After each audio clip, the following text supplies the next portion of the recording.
Hello and welcome to the Devil's Trident podcast. I'm Simon. I'm here tonight with Matt. You are indeed. I am Matt. And I'm here tonight with James, as ever. I am James. Good evening. Hello. How are we doing, chaps? How are we feeling about today's game? It was a 0-0 draw, but I don't think it was a stereotypical 0-0 draw, really. I personally thought it was quite an engaging game and one that you couldn't really take your eye off for the most part. I don't know if you would agree with that, Matt? Yeah, I would agree, actually. It's I was hoping for at least a goal, but unfortunately that didn't happen. But it wasn't necessarily a bad game. There was just a lot of stuff happening in midfield and then not a lot else anywhere else. Yeah, not too much in the way of clear-cut chances, really. I'm not sure of the actual stats on that, but I don't think there were high numbers particularly. But there were definitely chances for teams to score today. I mean, it would have been a case of someone nicking it, I think, though, wouldn't it? Yeah, it was a game of small margins, and as the minutes ticked on, it started to become a kind of case where you knew if this game was going to go either way, then it was going to be something small that needed to be capitalised on, and neither team were able to do it. So it's one of those, really. But there were chances, yeah, certainly. It was quite lively throughout, really, but it was noticeable that both teams were really going for it with the press, weren't they? There was a lot of energy, maybe not a lot of quality in the first 10 minutes or so in terms of passing, but I think both teams found the rhythm as the game went on. I mean, Chelsea had the better of the first 10 minutes, and then we had a period towards the end of the first half, which was decent. But it's hard to remember too many big chances in the first half. I think it's not a chance as such, but there was a decent counter-attacking chance where we pretty much hoofed it forward for Rashford, and he tried to hook it over to Mason Greenwood in the box. I don't know if you remember that one, but that felt like a decent opportunity, and if he could have just got it over the defender's head, then you'd bank on Greenwood to score because he was free in the box at that point. But I think the main talking point in the first half came around 15 minutes or so, was it? Something like that for a VAR call on a handball in the box from Callum Hudson-Odoi. Now, when it first happened, I thought it was a handball, and then the commentary, they said, Mason Greenwood's handballed it, and I was like, oh, right, I didn't see the right hand. Didn't see whose hand it was that went up. I was just appealing from my couch, but appealing wrongly. But then, no, VAR ends up looking at it, and for me, it's a penalty. I think his hand's in an unnatural position, and he's got quite a touch on it and took it away from Greenwood. But they didn't give it. The referee goes over to his little screen after being told by the VAR at Stockley Park that there's a penalty here, and he doesn't give it, which is something you don't see. He stuck with his on-field decision, but was it the right one? I think a lot of fans on our page, especially, all think it's a penalty. Yes, this is so bizarre.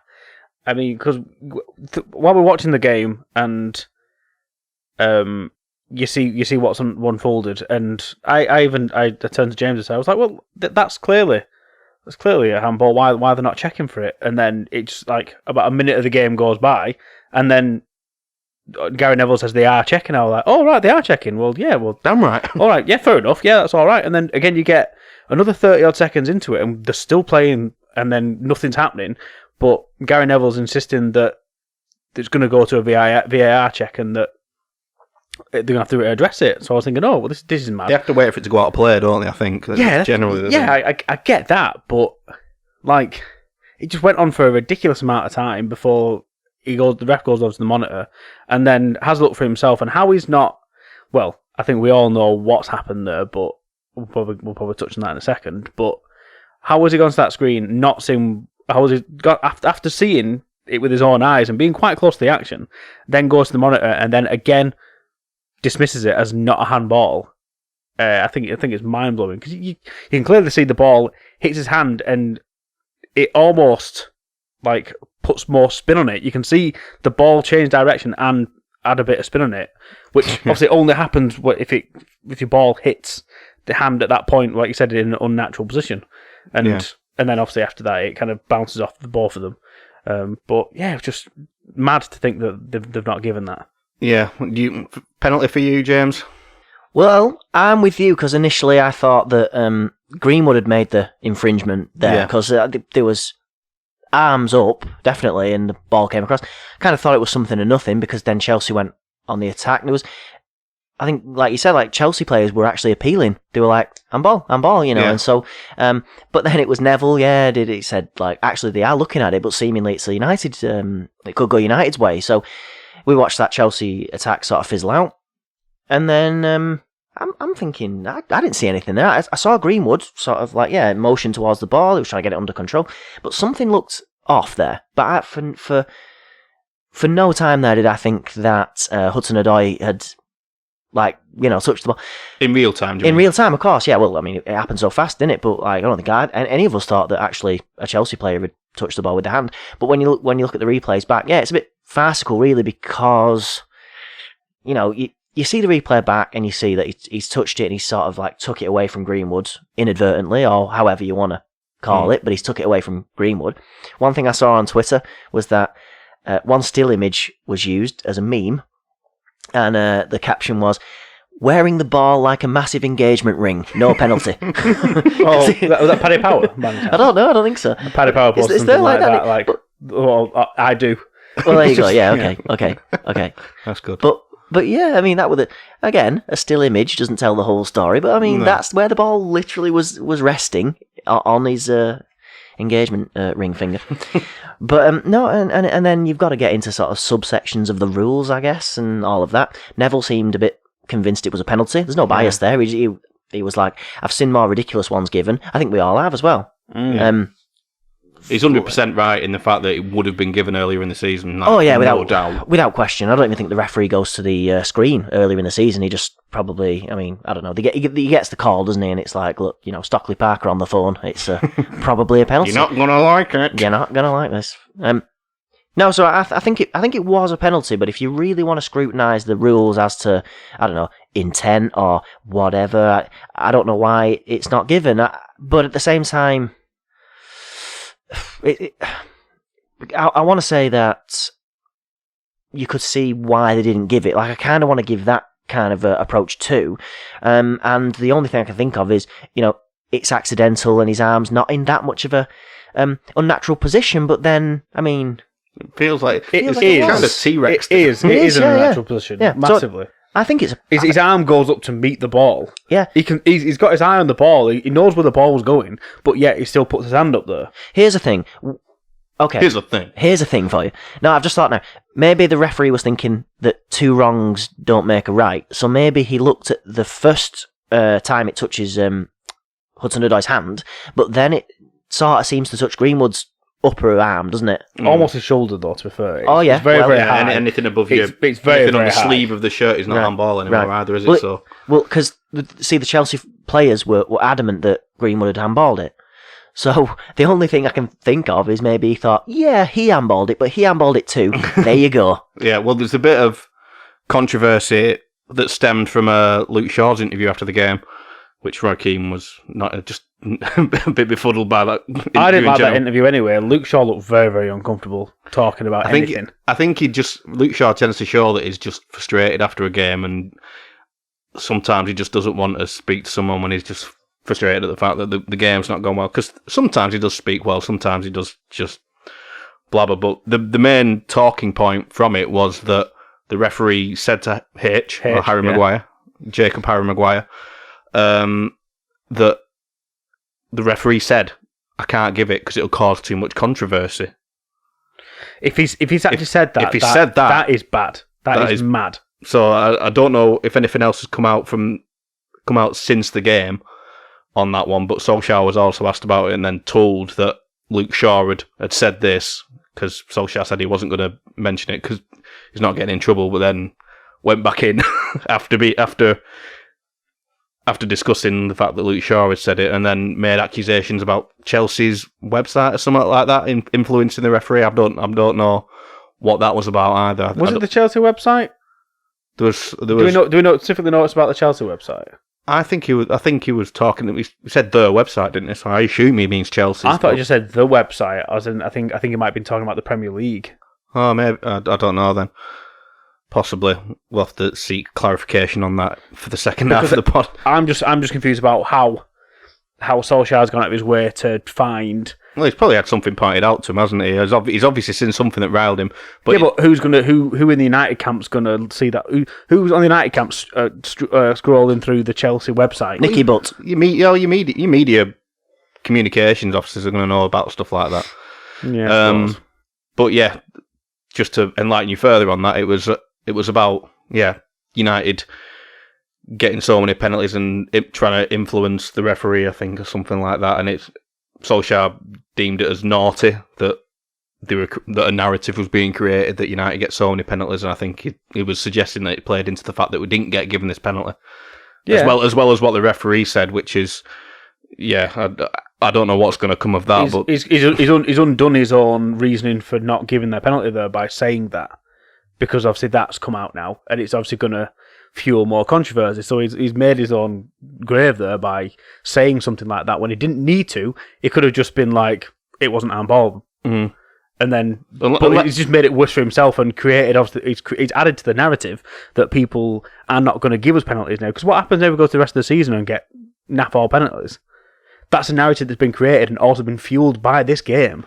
Yeah, well, I think Solskjaer thinks that has already been running. Like the amount of decisions we get in our favour and overturned isn't a whole lot more than anybody else anyway. So it is a bit of a narrative that isn't actually based in actual numbers. But yeah, it'd be interesting to see what comes of that. For the rest of the first half, anyway, after we didn't get the penalty, we did have a decent spell towards the end of it.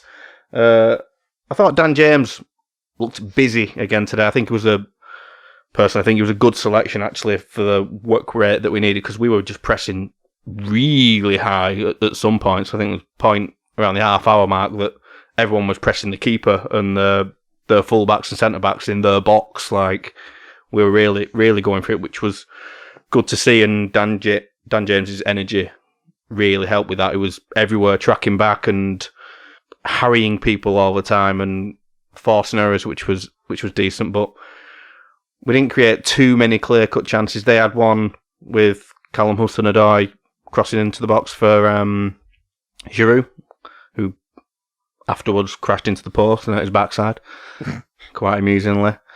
But 0-0 at the break, and I think that was probably about right, other than the penalty. On the balance of play, I think there was an even spell for 20 odd minutes, and then we both had 10 minutes, and that was it. But did you ever really feel threatened by Chelsea today too much? Not really.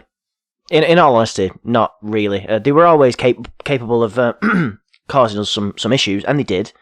But they were quite sloppy on the ball at times. You know, there were certain times when they were very good on the ball. I think it was said in the commentary. I think it was Neville that said in the middle part of the pitch, like the middle third of the pitch, you know, both teams were both really, really good on the ball. Like, the passing was so slick most of the time, and it was quite a good contest in that regard. But in each area and each the other 2/3 of the pitch, yeah, it was like the passing was pretty slack. But it actually comes down to, I guess, what you said with Dan James, because Dan James was a good selection. I think Martial has been weighing in a little bit past few weeks, and it's that thing that it's effort, isn't it? And it's the thing of, you can have all the ability in the world, but you know, with Dan James, him and Martial are actually quite interesting to compare, because Dan James has nowhere near the amount of like natural ability that Martial has. We can agree on that, but his sheer intent to just chase everything down, it kind of makes up for it a little bit. I mean, I know he's not the player that Martial is, but you know, like you said, the horse for this course, I think. The horse for the particular course, because it is forcing those errors. And if Chelsea did want to play it so close to their own goal line all the time, well, it was really, really refreshing to see, actually, to see that the front three and Bruno were all, like, every single time, it's like the word go, bang, they were there pressing everybody, and it shifted over. And did you notice Dan James was actually, you know, he was sort of telling people where they should be when it was like, come on, when it was time to press. You know, if you haven't seen it, watch it back. He's get quite vocal, and he was, come on, it's not all about pointing, as you know, but it was good to see. Yeah, He does seem to thrive in that sort of situation, much in the same way that Lingard has done for us in over the years, and just knows when to trigger for pressing and can get to players quickly just because of his sheer pace, and that just puts people under pressure instantly, really. I should say there was one half-decent attempt for us in the first half in the form of a Rashford free kick that Mendy punched out, which was... He seemed to do that a lot today, just punching out the shots. I don't know. I don't think Gary Neville was too impressed with the method of goalkeeping. I don't know what you thought of that. He's an odd goalkeeper, Mendy. I've said to many people, I don't get him as a goalkeeper. He's obviously got a lot of talent. He's a talented goalkeeper, but some of his decisions and the way he goes for balls and some of the saves he makes, I just find very bizarre. Like, I'm not going to turn around and say that he's a bad keeper, because obviously he's doing a good job. But some of the what was the need to punch that out? And he didn't even punch it with any sort of distance. He just kind of punched it high as opposed to punching it out. Yeah. So it's just going to create more problems, and then it obviously led to the handball. Yeah. Which obviously we've already discussed that, but. Yeah, he's a talented keeper, but a very strange one, and I don't think well, it's not a Chelsea podcast, obviously. But I don't think they necessarily solved the problem as such. Have they? Well, no, he's obviously a better shot stopper than Kepa, because Jesus Christ, I'm not. Again, Kepa's a weird one though, because when he first arrived, he was outstanding, and you could for a young keeper, he did really, really well, but just something happened that just made him completely fall off and not be very good. And if, like, we've said that about the West Ham, the Sheffield United keeper, what's it called? Ramsdale. He, again, if you're going to shoot on distance, you're going to get it in, because he's never going to save that. And Kepa was the same. And if Kepa would have been in net for that, then Rashford would have scored again, I think. Yeah. Although it wasn't Kepa that he beat last time, it was Big Willie. Caballero, yeah. Well, interestingly, Kepa does seem to keep De Gea out of the Spain team, which is an odd one. Mad, but De Gea made a good save today as well, actually. Might as well go straight into the second half, because there's not too much action to speak of generally, even if it was a half-decent game. Yeah, Chelsea had a decent chance at the start of the second half, sorry. I can't remember whose shot it was. I think it was Ziyech. Yeah. Yeah. Yeah, that save that De Gea made, where he was kind of falling away and managed to get back onto it. Did he make two saves in that little bit? I don't think he did. I think he made the first save, and then Shaw fell to James. Yeah, Reece James. Yeah. And then Shaw did like a double block, which was very commendable, very good. Yeah, I remember there being a lot going on at that point whilst De Gea made the save. I didn't know if he made a couple of saves or not. But yeah, that was decent. And another clean sheet from today. And the defence didn't look too bad today. I think there was... Lindelof looks pretty sturdy, actually. And he's on possession. When he was in possession, he looked quite confident. It was like watching Baye be on the ball sometimes. He was not necessarily taking on players, but holding up, like holding his own against the press, and not kind of panicking and passing it back to De Gea and making little stupid mistakes. He was doing quite well, and it's good to see. I mean, he needs to do more of that if he's going to be like getting in over Baye. Well, for this podcast anyway, because we all know that Baye should be playing. But yeah, we do like Baye, but there's calls for both Baye to be starting more and Henderson, so it was good for both De Gea and Lindelof to put in a half-decent performance and get a clean sheet against a good side. Go on, James, you want to say sorry, yeah, just one point on that with Lindelof. Like, yeah, they've come away with a clean sheet, which is good, because, again, Stamford Bridge, and, you can be in danger, and Lindelof didn't do too much wrong. But what I will say is that the chance you talked about in the first half where Giroud collided with the post, he came a brare's heft of actually scoring. Right, he missed the ball somehow. I don't know how he missed it. It was comical. The fall, luckily, he's fine, because with his spine, you never know. You clash with the post or something. You can, But Lindelof was just stood still and let him go past him. And I don't want to be all doom and gloom over here because I'm really happy we got a clean sheet. And I do like Lindelof. It's not like Lindelof out, hashtag Twitter, hashtag TikTok. It's not like that. No way, no. But I just happen to like Eric Bailly more than I like Lindelof. But happy to see the clean sheet. But just see, we know how dangerous Giroud is, especially with those near post crosses. And was it Hudson-Odoi that whips it in? Like, it was a really good ball. It was like it came off at half time as well. It did, and had an injury. He was injured. Oh, right. They were firing up the conspiracy wagon, weren't they? Like Martin Tyler was like, "Oh, here we go, boys." I was out the room. I'm pretty sure Neville pretty much went on this big spiel about the fact that he's going to struggle with it, settle in with this team when he's after what's happened in recent weeks. Then it just showed him sat on the bench with like a bit of thingy around his knee, and he was like, "Ignore everything I've just said there. Sorry, I've got that completely wrong." He did with a hint of self-deprecation, which we quite like. You know what I mean? Good. Yeah. Decent for Lindelof today. He also made that crucial interception from across in the second half as well that put it behind for a corner that was never given somehow. So that was a double whammy of goodness. He made a great challenge, and then we got away with it. So maybe the ref was thinking, well, they didn't get the penalty, so we'll give them that. Too controversial to give the corner. Yeah, we're owed that one. Don't tell H. Yeah, I am H. Ooh. But generally, for the first 15 minutes, much like the first half and the first 10-15 minutes of the first half, Chelsea had the better of it. Again, not creating loads, just having spells of possession, spells around our box, winning corners, etc., but nothing majorly troubling.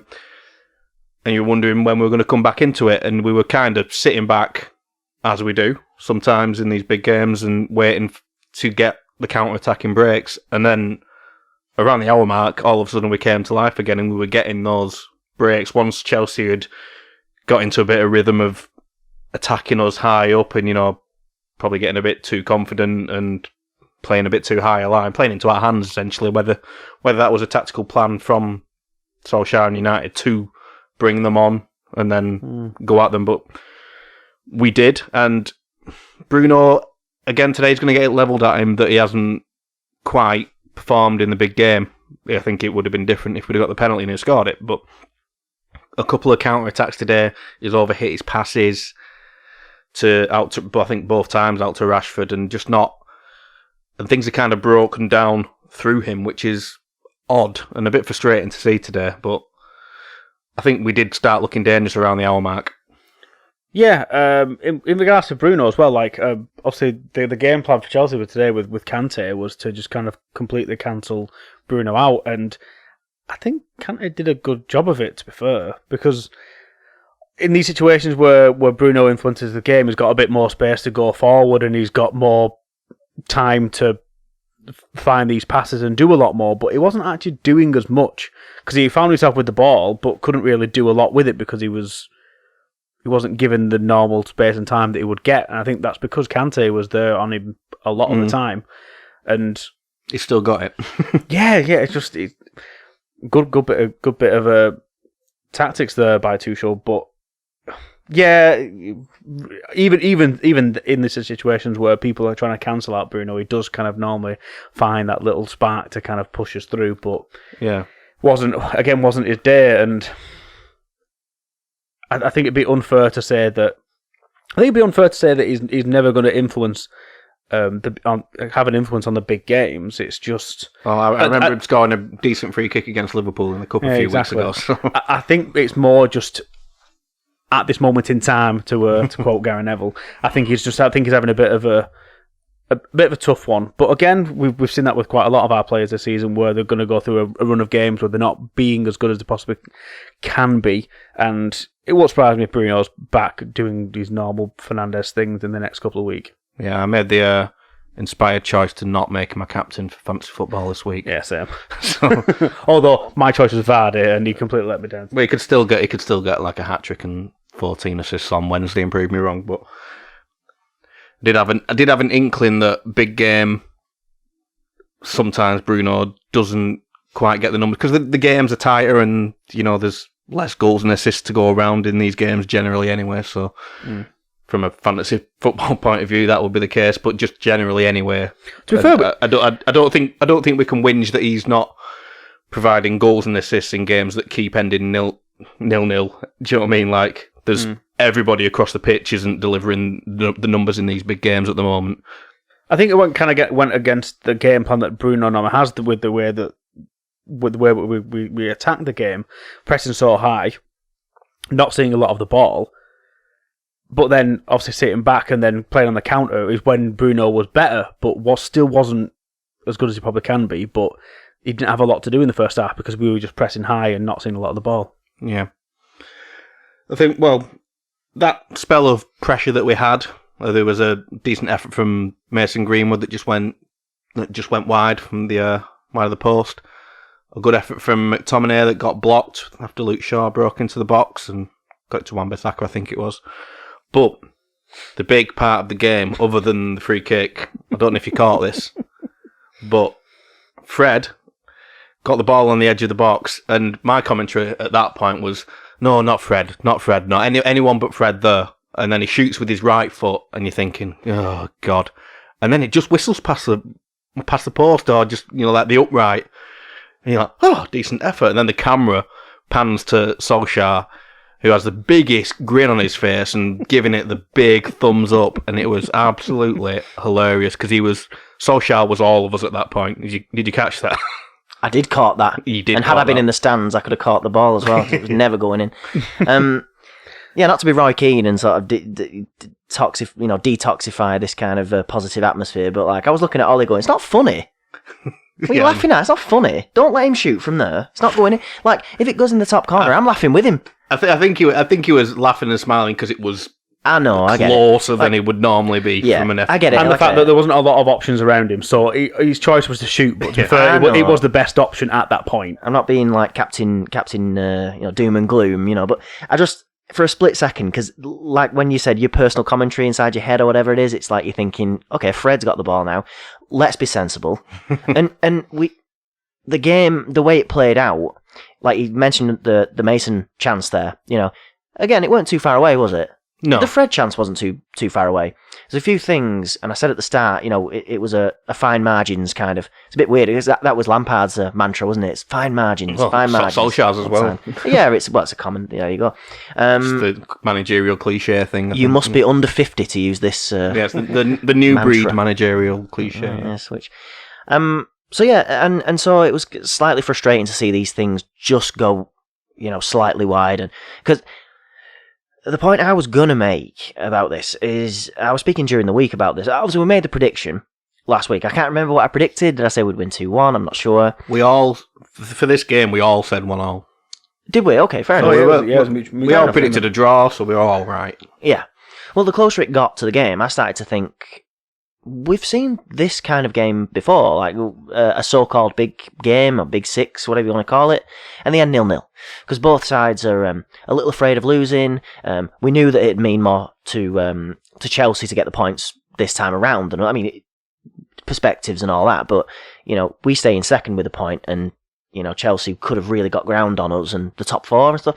But, yeah, we've seen games like this before, and I just sort of thought, yeah, maybe 0-0 is and the way that Solskjaer, I'm up there to be shot at with this opinion here, but I think that Solskjaer's approach to the so-called big games and Mourinho's is not actually too far apart from each other. It's like keep everything tight. And that's a common sense approach, keep everything tight.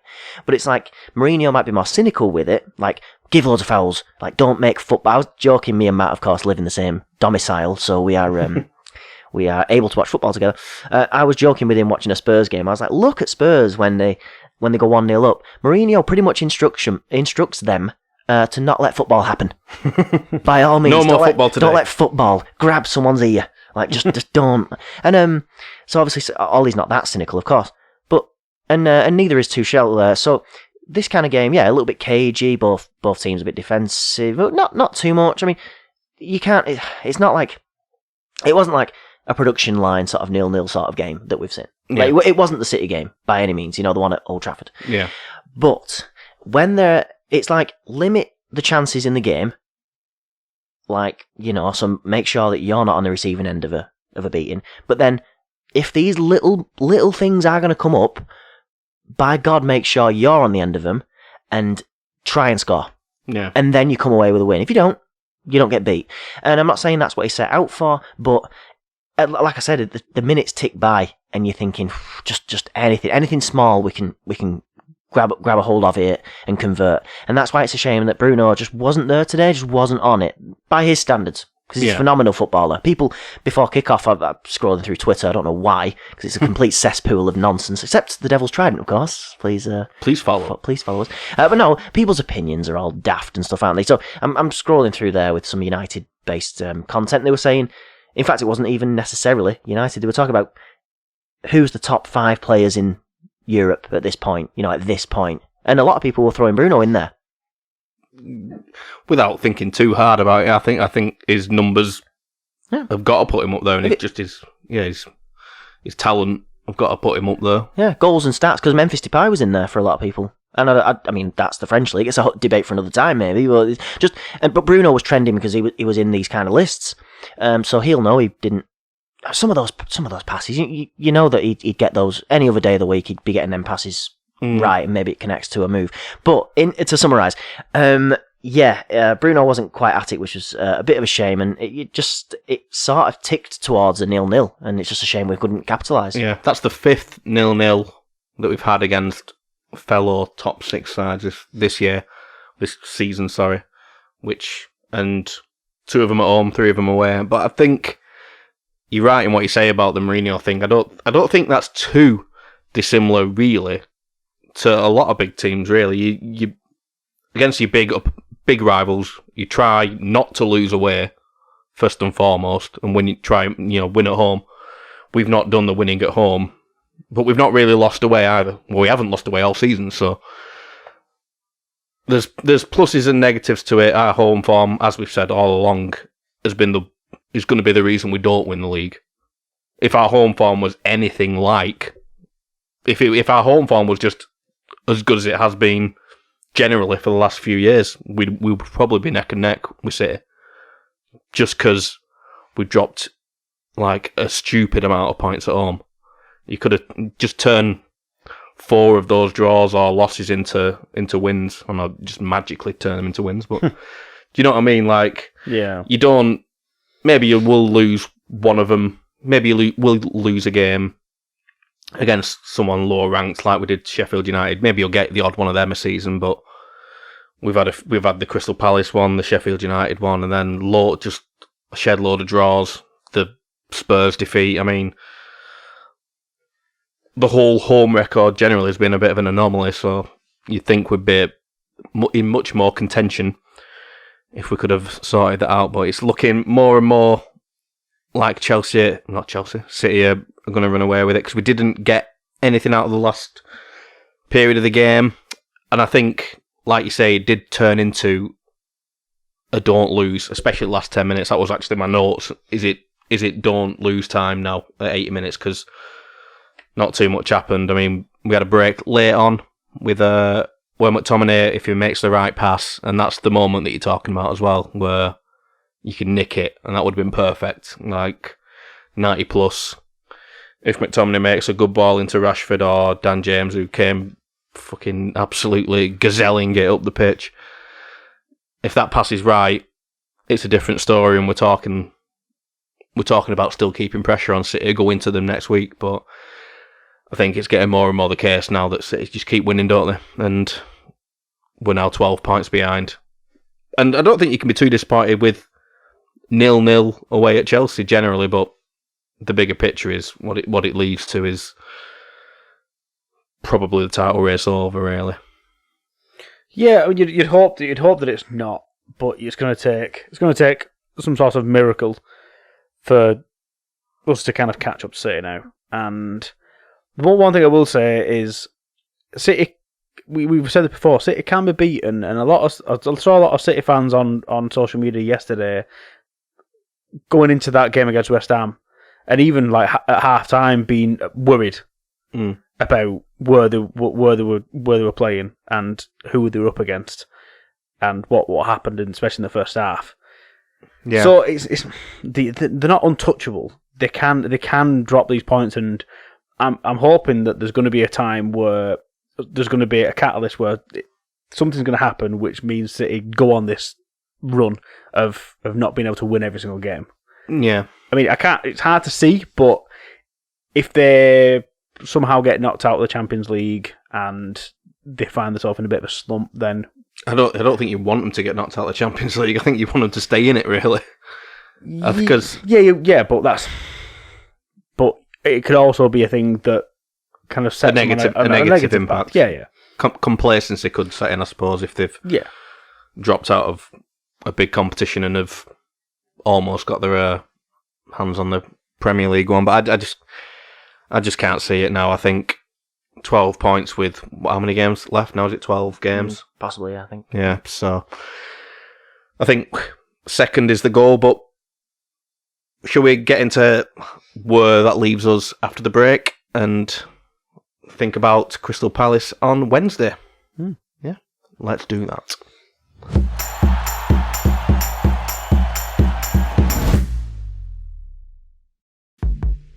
Hello, it's Simon again. I'm just here to quickly tell you listeners where to find us on social media. We're The Devil's Trident on Instagram and Facebook. You can also find us on Twitter at Devil's Trident. You can also keep up to date with us at thedevilstrident.com. Okay, on with the show.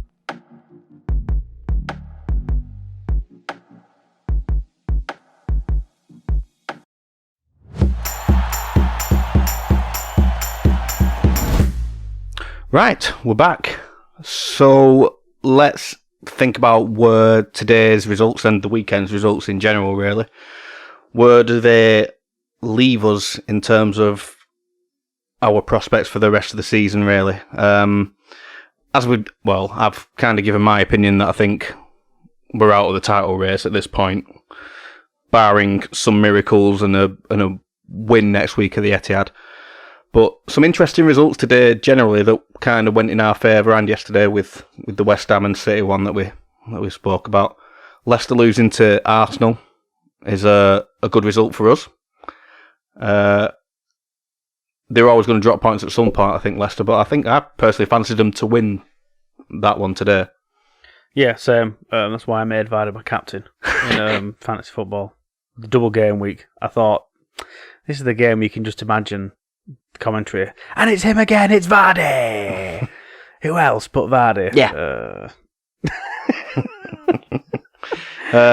But yeah, so frustrating. Well, annoying as a fantasy football manager, but good as a United fan, because Leicester are probably our biggest second place contenders. Well, Liverpool have won as well, haven't they? Which they could come back. I'm still thinking they're still not out of the woods yet. Then I personally can't see West Ham. They only play bottom of the there. table today, so and Sheffield United give them a good fight for a lot of that game. They didn't look the Liverpool of old, or Liverpool of last season at least. Yeah. Do you think we have anybody to worry about, James? Below us? We do. We've got all kinds of things to worry about, let alone ourselves being the cause of our own downfall. Yeah, it is confusing. It is confusing though, because you need to watch out for Moise. Of course. Watch out. Moise is king. about. Yeah. Moise is king. Moise is king. But it was interesting watching that Leicester and Arsenal game, because my loyalties were divided. Because and it's funny to think about this, really, but you want, obviously, for our preservation of sort of second place, because I'd hate to admit that the title race is over, and I won't. I will still not do it. Sheer pride, I won't, because we've seen stranger things happen, but we've got to keep on in there. But with Leicester, we wanted them to lose points, but at the same time, I really like watching Arsenal fan TV when they lose.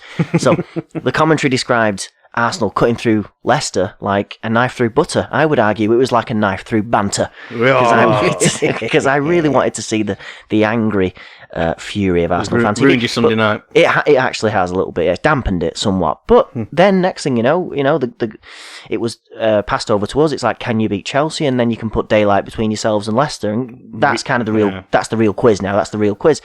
and we couldn't. It's a little bit disappointing.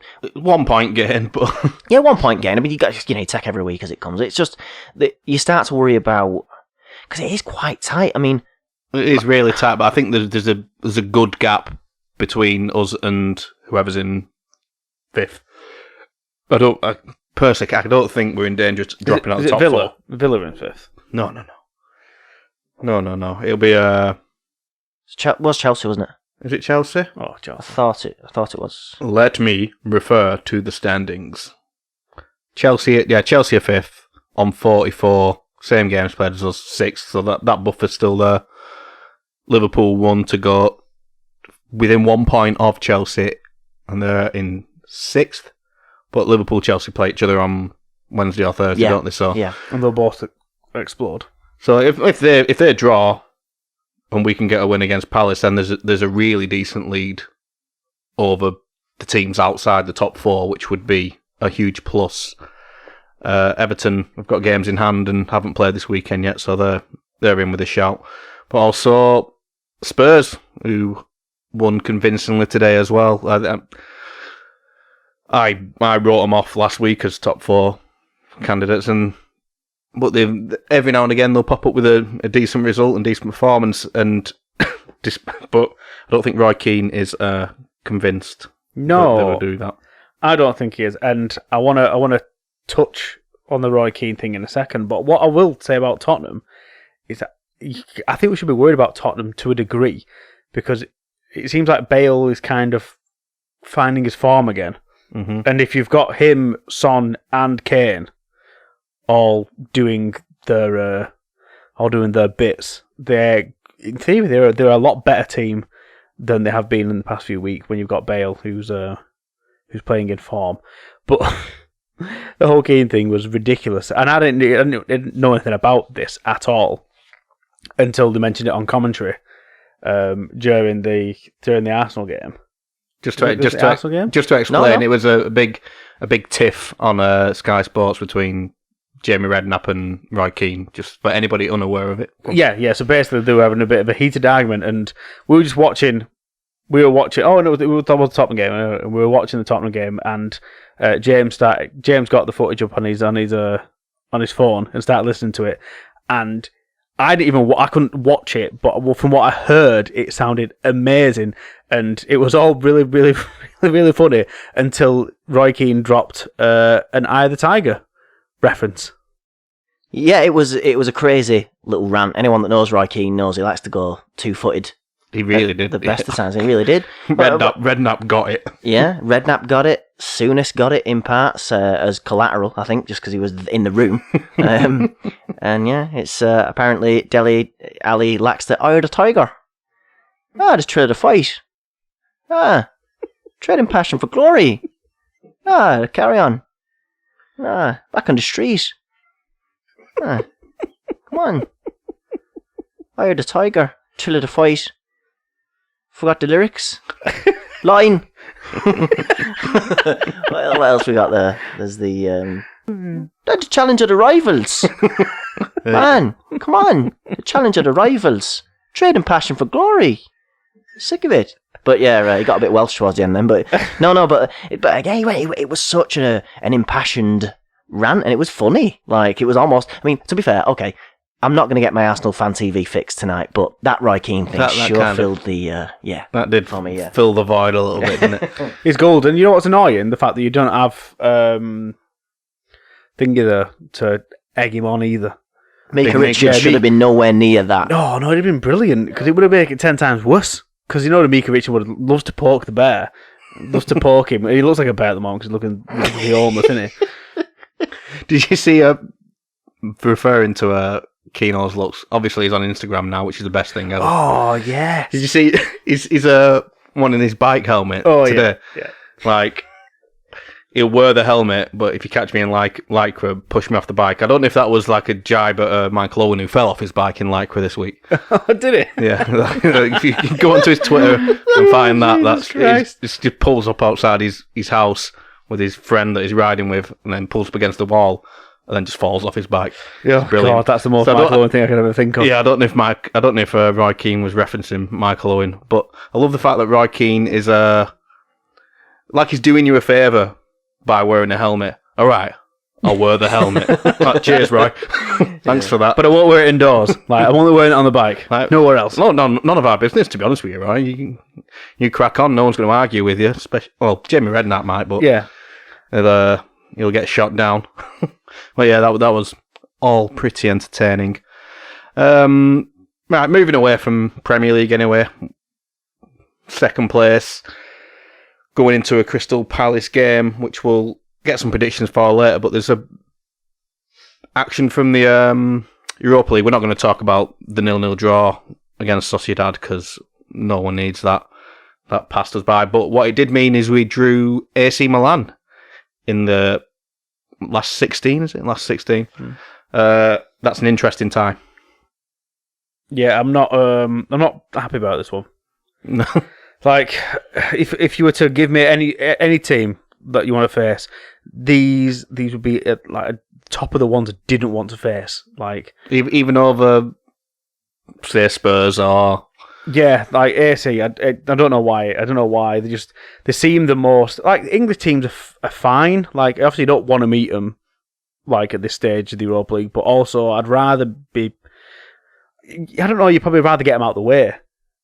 And then you find other teams that you know you can beat. But AC Milan are obviously they're not great at the moment. I think the league form's not fantastic, but Still second in Serie A, though, aren't they? I think. no, I think Or yeah.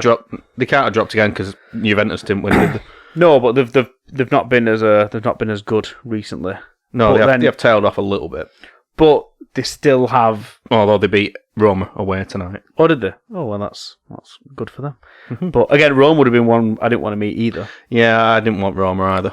But again, we're coming up against Big Zlatan, and it's just written in the stars for him to at least do us over by scoring more than one amazing goal against us. Mm. It's definitely a tricky one, and we're at home first, aren't we? Which is not stereotypically the way we like to do it. We like to go away, get a draw, get them back to Old Trafford, do the business. Over the years, anyway, especially under Fergie. How are you feeling about the draw, James? I don't think I spoke to you about that. No, I'm quietly confident. Quietly, because AC Milan... Not too quietly, because you're speaking on a public podcast. Yeah, well, but I don't speak to my friends about it. I only speak to you guys, who I don't know, which means I'm quiet. No, as Matt said, AC Milan, you should be a little bit worried because they're all right, and there's this Zlatan factor. It's this whole thing, and Diogo Dalot, don't forget. He's always got a bicycle kick in him against us or something like that. I don't think can he play? He won't be allowed to play. No, sorry, okay. Well, no, the Zlatan thing is massive because I can envisage him, at least getting a goal. And then I was even thinking, like, okay, when Zlatan scores his goal, because it's going to happen, would he celebrate? I know there's no fans there, I know that. But would he, knowing... See, because if this was any other player, say if it was Lukaku, like, he might be tempted to do a bit of a gesture or something, like if we played Inter. But Zlatan's got to do something, hasn't he, if he scores against United? He's very respectful of United, and for all I know, he's got no ill feeling. But this is Zlatan, and if it was at Old Trafford or something, he'd have to do some sort of pose, wouldn't he, or something like that. I don't know. But I'm worried. We've got to go into that tie just be like you would any game, really, which sounds silly because, we concede against West Brom, a sort of like silly goal that could be prevented. So just go into that game and just try and be solid at the back, and then let our forwards speak for themselves. Yeah, squad-wise and team-wise, you'd think we've got the upper hand anyway. It's more... Sometimes with teams like this, it's the name that is the, oh my God, rather than necessarily the team that's in front of you. But there is danger men, and Zlatan's one of them. He's actually in the news as well, topical this week. Zlatan's been criticised for saying that players shouldn't get involved in politics and they should stick to what they're good at. I think it was in reference to something LeBron James did in America, because speaking up for Black Lives Matter and all that sort of stuff. So LeBron James has answered back and not been impressed with it. But you'd have to wonder what Zlatan thinks about everything that Rashford's been doing, his own teammate from a few years. It's not gone down well with what Ibra said anyway, and I do wonder, what the Rashford camp would think about stuff like that. He's always been a controversial guy, hasn't he, really? Yeah, sometimes he just runs his mouth and maybe doesn't think too hard about it, because I think he's been campaigning himself against, like, things in Sweden, like political things in Sweden, like his name doesn't suit Swedish heritage, and so he thinks he has been discriminated for in that sort of thing. So yeah, that in itself is political and social justice and all that sort of stuff in it. But yeah, he's always in the news one way or another. But I thought it was a interesting one, especially with the whole Rashford angle. But yeah, I still think we've got a decent chance of getting through to the quarters. It's a long run, this Europa League thing, but we don't want to come unstuck early, because obviously we got a hard tie in the FA Cup, and it can quite quickly go into nothing this season, can't it? If we don't do the business. So hopefully we can get the top 4 boxed off soon. A win against Crystal Palace will help with that. Will we get one, do you think? Yes, I'm confident we'll get the job done. I am. Are we home? No, we're away. We lost at home first day, didn't we? Yeah. Which Solskjaer has now said them first 3 games didn't count. They don't count. Well, they do count. Really, kind of count. They count in relation to the league and how games are played. But obviously, in your head, you obviously don't count it. But I'm not too worried about Palace at all. Zaha, good talent. Benteke, obviously King Benteke, need to be careful of him. Put him in my fantasy team this week because I'm bold as brass. And I'm mad, apparently. I wouldn't say that I'm worried about that game at all. I think it should be one of those games we turn up, score 3 goals, we go home, have our tea, go to bed. Have our tea afterwards. 10:30. You think footballers going home having the tea at 10:30? Yeah, we'll let that snack. They've got to look after themselves. They don't want to be eating pasta. They don't want to eat pasta at 10:30 in the morning like Wayne Rooney whinged about, and they don't want to eat it at 10:30 at night either. I don't imagine. Well, tough. And no chips for you either. Yeah. God, they got upset about funny things, didn't they? But football's got upset about seriously stupid things. Mostly carbohydrates. What are you thinking, James, for Wednesday? On this occasion, I think I'm going to do Matt's worrying for him. Okay. I think that United will probably only get a point out of this game, and that's when we're gonna start asking questions, not massive questions, just a kind of not thing of like, well, hang on a minute. Yeah, just kind of a whoa, let's take stock. Where are we? Because I mean, and I hate to see that, by the way. I want us to win 3-0. I always wanted us to win and the goals to flow. But if I'm thinking with my head on this one rather than my heart, I'm kind of thinking the Chelsea game, there was lots going into it where it's like, okay, well, look, a point, it's sort of okay. And it is. But it's kind of strange. Like, if a point is okay in this kind of context, if you're very confident you're going to beat Crystal Palace and do a good job of it and then move on, and okay, City next. Yeah. We're not sure what's going to happen there. But if in the back of your mind, there's some stuff that you saw out there today, a better team than us would have capitalised on the small chances that we had. I know it's unfair to sort of say that, and is that after the fact, partly the Thursday night, Sunday sort of thing kicking in as well? There could be that as well. There's reasons for this as well. So I'm not belittling us. I'm just saying, look, there's factors at play here. But yeah, I don't know. I want us to win, but I just get this funny feeling that, I don't know, maybe Crystal Palace score first, and then we're on this thing again, like, what? Oh, here we go. We score, maybe Bruno scores a goal again, and then we just can't find the winner. And if we were to only come away with a point from the Crystal Palace game, you start to think, okay, because I looked at the form going into the Chelsea game, and in the league, we've won a couple, but we've drawn about 3 or 4.